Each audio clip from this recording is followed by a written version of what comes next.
Hello students. Today we start Geography 4th chapter Agriculture. Agriculture कृषि, farming, खेती। इस chapter की स्टार्टिंग में कुछ बच्चों के नाम दे रखे हैं, गुरप्रीत, माधव, टीना। ये लोग क्या करते हैं कि विलेज के आसपास के एरिया में जाते हैं तो वहाँ देखते हैं कि फार्मर जो है वो टाइलिंग कर रहा है लैंड की, मतलब लैंड को जोत रहा है।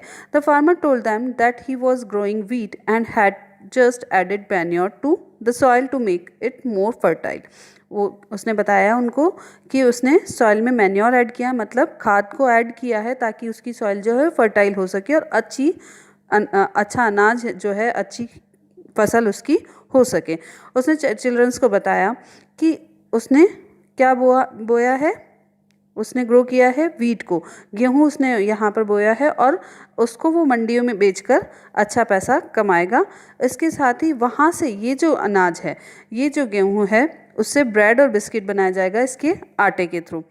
तो जो ये ट्रांसफॉर्मेशन है, this transformation from a plant to finish product involves 3 types of economic activity. ये जो ट्रांसफॉर्मेशन है, ये जो बदलाव है एक प्लांट से लेकर एक फिनिश प्रोडक्ट तक, इसमें 3 इकोनॉमिक एक्टिविटी है, या यूँ कहें there are 3 economic activity. First is primary, secondary and tertiary activity. Primary activity, अब हम कहेंगे कि ये क्या चीज़ है, मतलब एक जो फसल है या एक जो चीज़ है, प्लांट है, उसका फिनिश प्रोडक्ट बनने तक उसको 3 एक्टिविटी से गुजरना पड़ता है। First is primary activity. Primary activity क्या होती है? Primary activity include all those connected with the extraction and production of natural resources. Primary activity में, प्राथमिक एक्टिविटी में वो सारी चीज़ें इंक्लूड होती हैं जिसके थ्रू नेचुरल रिसोर्सेज का एक्सट्रैक्शन किया जाता है या फिर प्रोडक्शन, नेचुरल रिसोर्सेज के एक्सट्रैक्शन से प्रोडक्शन किया जाता है। जैसे agriculture, fishing, gathering are the good example. कृषि करना, फिशिंग करना, या फिर फ्रूट्स जो हैं उनको इकट्ठा करना, फूलों को इकट्ठा करना, ये जो सारा है वो प्राइमरी एक्टिविटी कहलाता है।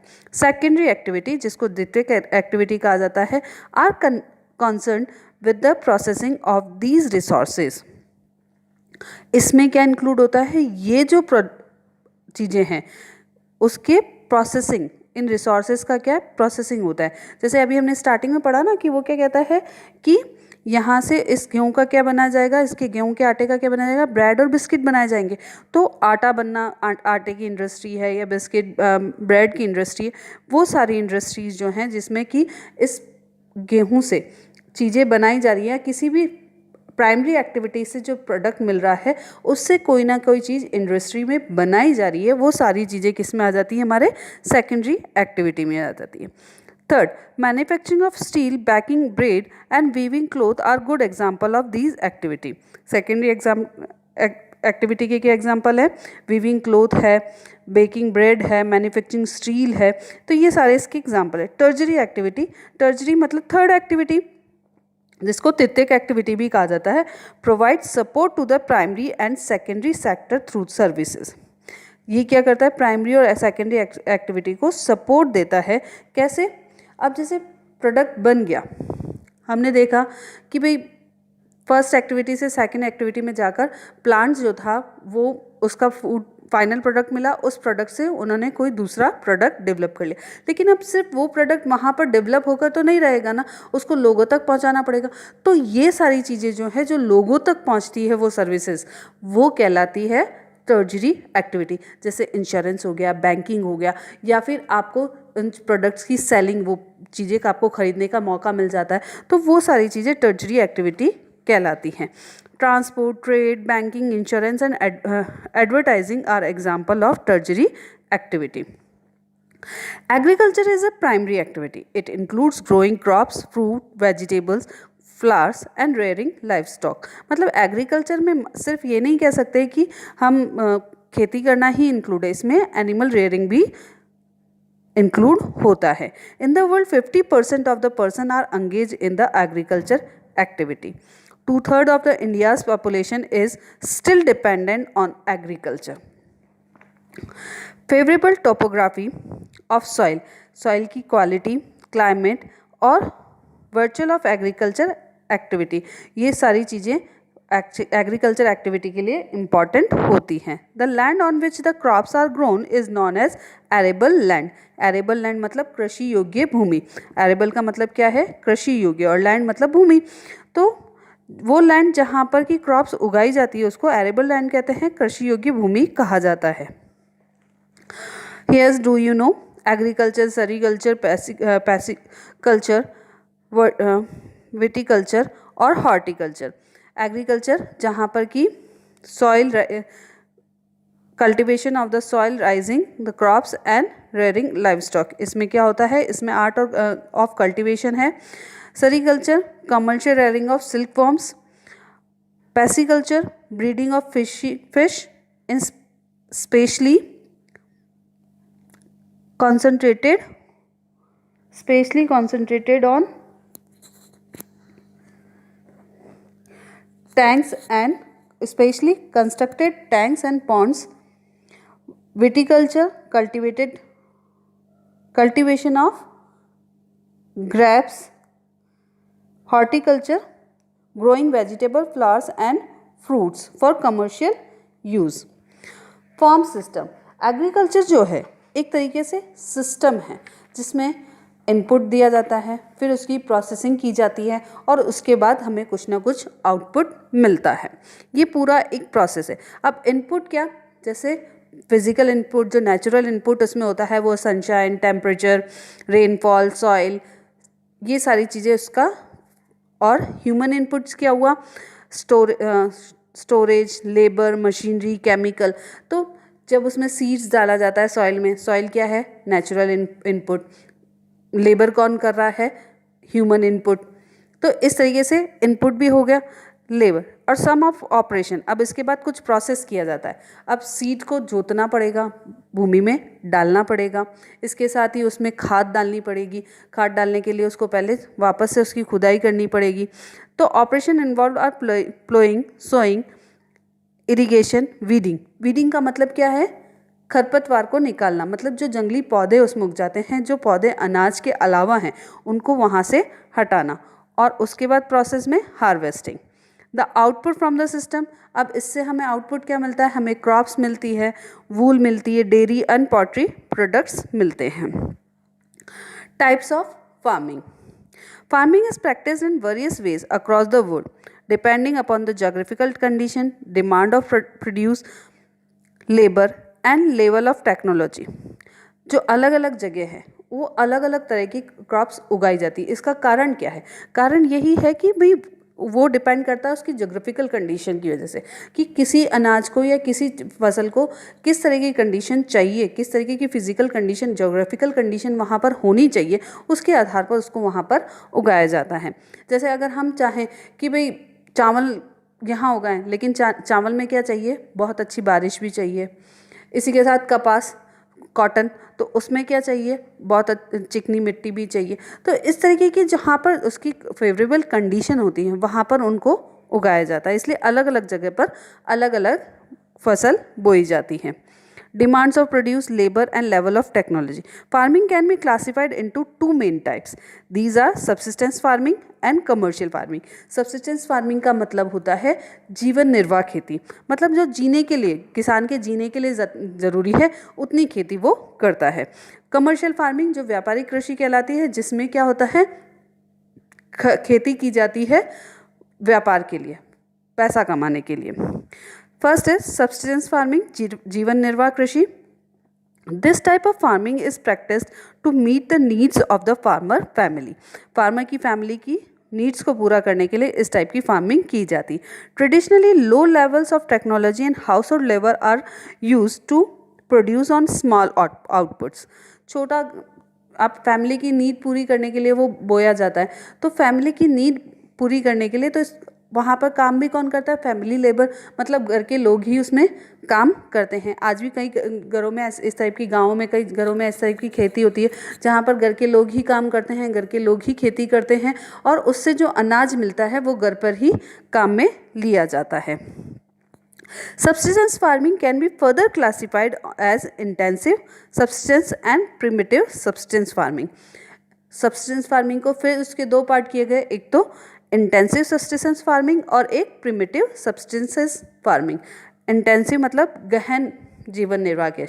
अब इसमें क्या किया जाता है कि इस टाइप की जो फार्मिंग है या एग्रीकल्चर है उसमें क्या किया जाता है, थोड़ा सा ज़्यादा लेबर लगाया जाता है, बाहर से लेबर बुलाया जाता है, इसके साथ टेक्नोलॉजी भी यूज़ की जाती है, मैन्योर भी यूज़ किया जाता है, खाद को यूज़ किया जाता है, और उसका जो प्रोडक्ट होता है कुछ वो अपने घर पे रखता है और कुछ वो बाहर सेल कर देता है।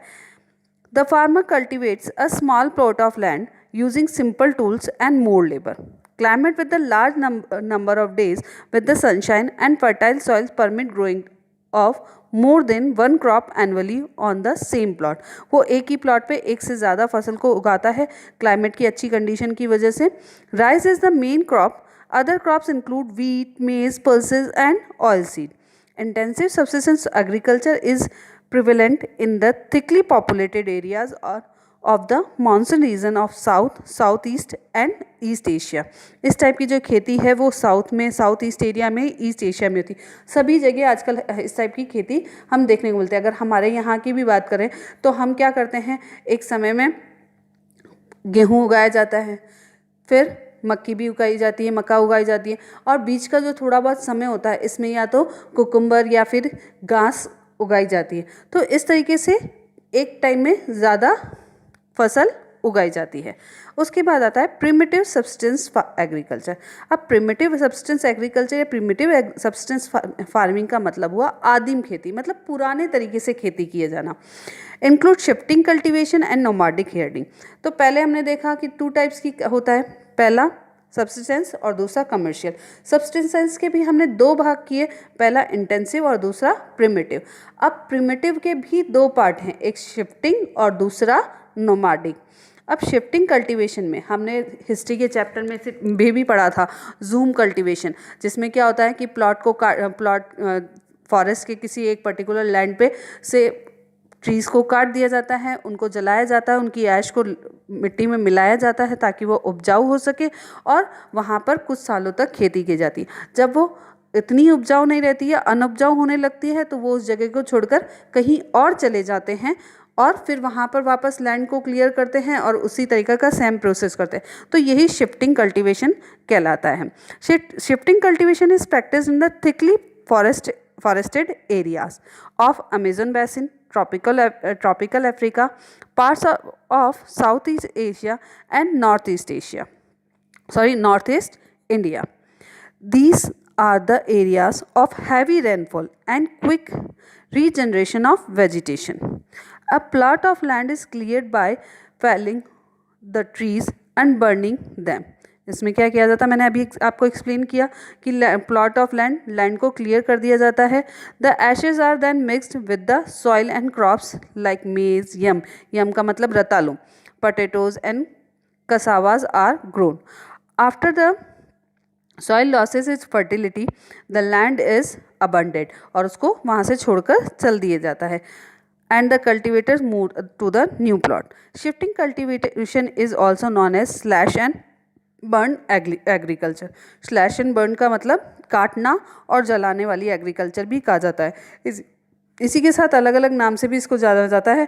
जूमिंग नॉर्थ ईस्ट इंडिया में, मिल्पा मैक्सिको में, रोका ब्राज़ील में, लदांग मलेशिया में। अब आता है नोमाडिक हर्डिंग। नोमाडिक हर्डिंग मतलब इधर उधर घूमते फिरते अपने जानवरों को या अपने पशुओं को पालना। इस practice in the semi arid and arid region of Sahara, central Asia and some parts of the India like Rajasthan and Jammu and Kashmir. तो इस टाइप की जो एग्रीकल्चर है, जबकि हमने स्टार्टिंग में बात किया था कि एग्रीकल्चर में सिर्फ खेती करना इन्वॉल्व नहीं है, इसमें एनिमल रेयरिंग भी इन्वॉल्व है। तो नोमाडिक हर्डिंग का मतलब क्या हुआ कि यहाँ इस टाइप की जो खेती की जाती है, इस टाइप के जो पशुओं को पाला जाता है वो सेमी एरिड मतलब शुष्क या फिर थोड़े शुष्क एरिया में इस टाइप की प्रैक्टिस की जाती है। राजस्थान में भी आपने अगर ध्यान दिया हो तो गर्मियों के समय में जो ना हम देखते हैं कि कई लोग बहुत सारी भेड़ों को लेकर इधर आते हुए नज़र आते हैं। और वैसे ही जैसे ही बारिश का मौसम आता है वो लोग वापस जाते हुए भी नज़र आते हैं, अपनी बहुत सारी भेड़ लेके आते हैं। तो ये जो है वो नोमाडिक हर्डिंग कहलाती है। इसमें क्या किया जाता है, हर्डमैन चरवाहा जो करते हैं move from place to place with their animals for fodder and water. एक जगह से दूसरी जगह जाते हैं अपने एनिमल्स को लेकर, उनके फूडर, उनके भोजन या घास के लिए और पानी के लिए, along defined route. This type of movement arise in response to climatic constraints and टेरेंट्स।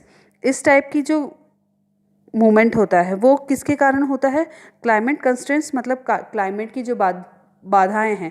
मतलब अगर वो डेजर्ट वाले एरिया में रह रहे हैं तो गर्मी के टाइम में क्या होगा, वहाँ पानी और घास दोनों ही नहीं मिलेंगे उनके पशुओं के लिए, तो वो मैदानी क्षेत्र की तरफ आते हैं। और टेरेन मतलब इलाका, तो उनका इलाका इस टाइप की मूवमेंट के लिए उनको कौन प्रभावित करता है या कौन रेस्पॉन्सिबल है, वहाँ की क्लाइमेटिक कंडीशन और वहाँ का इलाका। Sheep, camel, yak and goats are most commonly reared. They provide milk, meat, wool, hides. Hides मतलब यहाँ पर होता है उनकी वो खाल कह सकते हैं, पशुओं की जो खाल है वो उनको मिलती है जिसको वो बेचकर अपना काम चलाते हैं। And other products of herders and then their family. ये सारी चीज़ें उनकी फैमिलीज़ को मिलती है, चरवाहा या चरवाहा की फैमिली को मिलती है। नेक्स्ट आता है कमर्शियल फार्मिंग, व्यापारिक खेती। अब व्यापारिक खेती जैसा कि नाम से ही पता है कि व्यापार के लिए की जाने वाली खेती। कमर्शियल मतलब व्यापार, और व्यापार के लिए की जाने वाली खेती क्या हो गई, व्यापारिक। In commercial farming crops are grown and animals are reared for the sale in the market. जब हम कमर्शियल कह रहे हैं, व्यापार के लिए कह रहे हैं, तो मतलब क्या होगा, वो लार्ज स्केल में होगा। The area cultivated and the amount of capital used in is large. Area भी बड़ा होगा, उसमें लगाई जाने वाली कैपिटल पूंजी मतलब सीड्स के लिए पैसा, मैन्योर के लिए पैसा, वो भी ज़्यादा लगेगा। Most of the work is done by machine. Commercial farming includes commercial grain farming, mixed farming and plantation agriculture. इसके भी 3 पार्ट हैं, वो हैं commercial grain farming, mixed farming और प्लांटेशन। सबसे पहले आता है in commercial grain farming. Crops are grown for commercial purpose. इसमें क्रॉप्स को जो उगाया जाता है वो कमर्शियल पर्पस के लिए उगाया जाता है। Wheat and maize are common commercially grown grains. Major areas where commercial grain farming is practiced are temperate grasslands and North America, Europe and Asia. These areas are sparsely populated with the large farms spreading over hundreds of hectares. Severe winters restrict the growing season and only a single crop can be grown. यहाँ पर एक ही type की crops को उगाया जाता है। इसके साथ ही ये जो लैंड होती है जहाँ पर वो खेती करते हैं वो बहुत सारे बड़े एरिया में फैली हुई होती है। Next is mixed farming. The land is used to growing food and fodder crops. Food और फूडर क्रॉप्स का मतलब हो गया खाने के लिए और ग्रासेस वाली crops, and rearing live stock मतलब तीनों काम यहाँ पर साथ में किए जाते हैं। एनिमल्स को भी पाला जाता है, खेती भी की जाती है और फूडर क्रॉप्स भी उगाई जाती है। It is practised in Europe, eastern USA, Argentina, south east Australia, New Zealand and south Africa. Plantation. Plantation are the type of commercial farming where single crops of tea, coffee, sugarcane, cashew, rubber, banana or cotton are grown. Large amount of labor and capital are required. इसमें भी बहुत ज़्यादा capital और labor की ज़रूरत होती है। The produce may be processed on the farm itself or in nearby factories.